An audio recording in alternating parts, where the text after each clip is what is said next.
Hey everyone, it's Sarah, and today I am back with a fragrance net haul to share with you. So, I've got my little boo-boo here. More like a little rat. She's being silly. She doesn't want to, she's kind of like stuck to me right now, so she's just here. Okay, so anyways, I have got a bunch of fragrances here. This was not a very successful blind buy, which is not usually the case for me. I'm usually really good with my blind buys, but I would say that like 75% of these are fails. But with that being said, I haven't tested them enough on my skin, and I also don't think that this is the weather for a lot of them, so I'm gonna hang on to them until it gets warmer out. I'll test them again in the heat and we'll see if anything's better. Okay, so the first one I picked up is an Oscar de la Renta, and I was so in love with my lavender fragrance that I just picked up, and I've been wearing it literally every single day since I got it. I wanted to try some more in this line. The first one I picked up is called Blue Orchid, and this one, I don't dislike it. This is not the weather for it, but yeah, this one, I burped. Oh, it smells so good out of the bottle. It's nothing special. It's like nothing groundbreaking at all. It's a really beautiful, light, crisp, like perfect hot weather fragrance. But on my skin, this got a really sharp, like, almost like a, I don't want to say like a chemical smell, but it almost had like a hairspray vibe on my skin. But of course, this is not the weather for this. This is much more well suited for hot weather. So the notes of Blue Orchid are sea salt, cranberry, mandarin orange, lotus, jasmine, driftwood, sandalwood, and musk. Really pretty on the paper. It didn't do great on my skin, but I'm going to hang on to it. I'm going to try it in the warm weather. And then the second one I picked up is the Oscar de la Renta Rose, and I was really excited to try this one.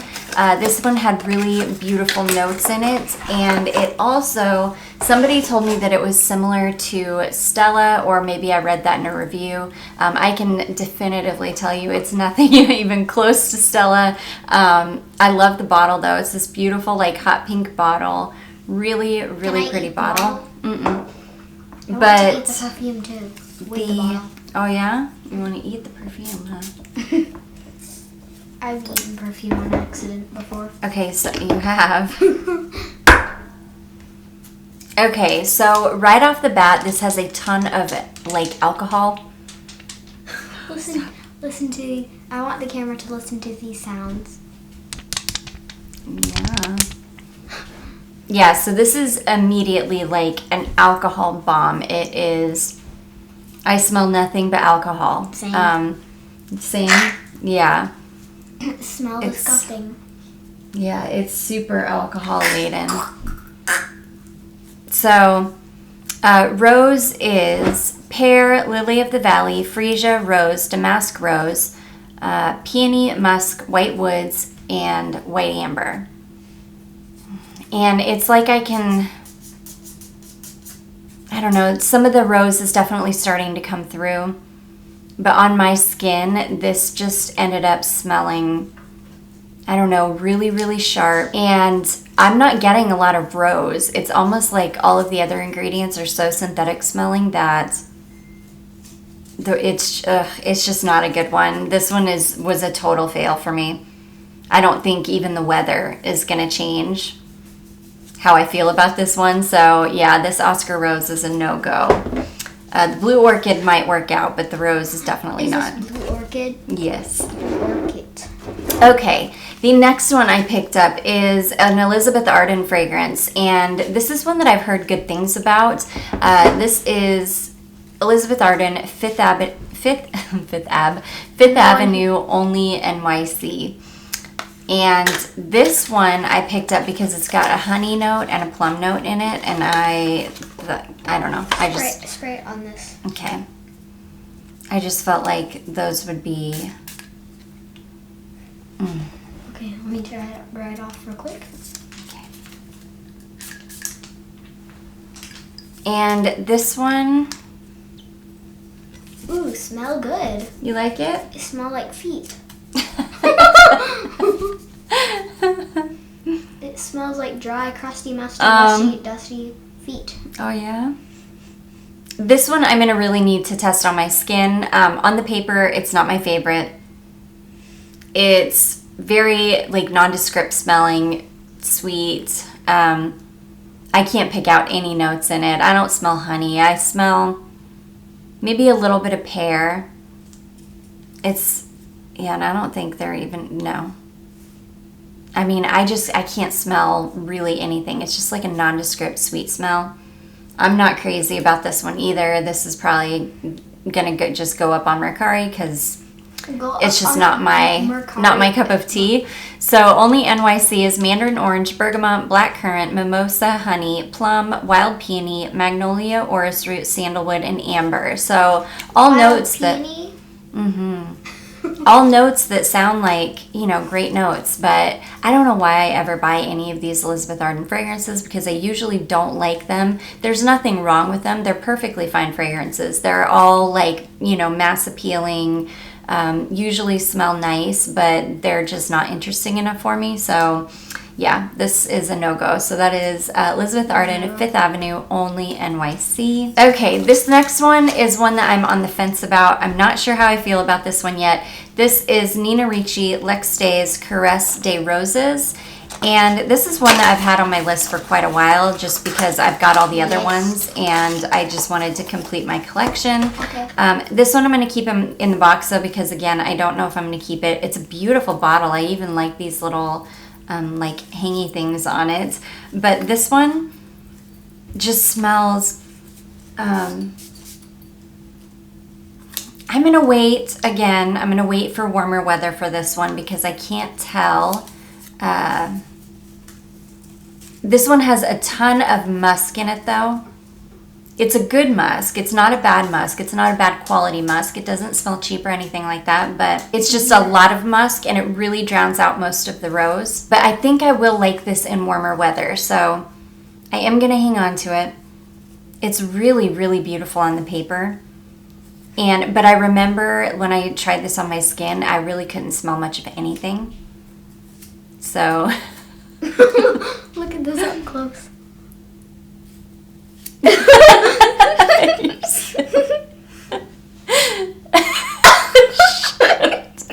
Okay, sit down, boo. So yeah, it's a pretty fragrance though. I do think that this is one that I'm going to end up liking. It's the wrong time of year for it, and I don't think it was anything like what I was expecting it to be, but I do enjoy it. I do think it's really pretty. So anyways, that is Nina Ricci, Lex Day's Caresse. Put it on this. Put the Caresse des decant on Roses. this. There you go. Okay, and then the next two, I'm going to end this on a good note. Well, no, sorry, I have one more that is a no-go. So the next one I picked up is another Elizabeth Arden fragrance, and this is one of the green tea ones, which I usually love all of these green tea. Yeah, I usually love all these green tea ones. Most of them have been pretty nice. That one is okay. Yep. I've always owned and loved the original green tea. It's just such a staple for like any perfume collection. But anyways, this is the green tea pear blossom, and I picked it up just because it was a green tea flanker and it was the pear one. And look how pretty and bright this bottle is. It's super fun. So this one though is incredibly synthetic smelling. Let me see. Oof, it's so thin synthetic. Yeah. I need to smell. Okay. Still smells like alcohol. It does. It's just so synthetic. It's got this really overly sweet pear note, and these green tea perfumes and the flankers, what I love about them is that they're usually just really fresh and beautiful smelling, but this one is not fresh. It's like cloying. It's like a cloying pear note. So it gets a little bit better. The more it like wears on the paper, the more it starts to lighten up, though it still is that kind of sickly sweet pear note. And I'm sure that the only reason it's lightening up is because it probably lasts all of 5 minutes and then it's gone. So anyways, this one was just a no-go. I don't love it. Pear Blossom is pear, Sicilian lemon, bergamot, green tea, pear blossom, jasmine sambac, mate, musk, moss, and amber. So that was just a no-go. I just realized that I forgot to read you the notes for the Caresse de Roses, so I'm going to go back and do that real quickly. So the Caresse de Roses is pear, bergamot, Turkish rose, Bulgarian rose, peony, lily of the valley, raspberry, white musk, violet, and patchouli. It's a beautiful one. It really is a nice one. So that is Caresse de Roses. Okay, so yeah, that pear green tea one was a total fail. But the last two, I saved the two best for last because these were the two that I loved the most. Okay, so the next one I picked up in this box too. This is another Nina Ricci, and this is one that I've been wanting forever. It's a limited edition. This is called Chant X Days or Dex Days. And look at how beautiful this box is with the mermaid and all the bright colors. It's just so beautiful. It's like this beautiful tropical oasis. It's so pretty. And then the bottle, you guys, the bottle of this one is so beautiful. Look how gorgeous this turquoise bottle is. Ugh.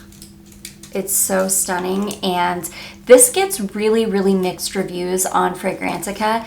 I'm so glad, and I almost didn't pick it up because the reviews were so mixed. People either really liked it or really hated it, and I think that the reviews were more for people that didn't like it than people who did. I'm so glad I did not listen to the reviews and that I went ahead and picked it up myself because this is gorgeous. Oh my gosh, I love this.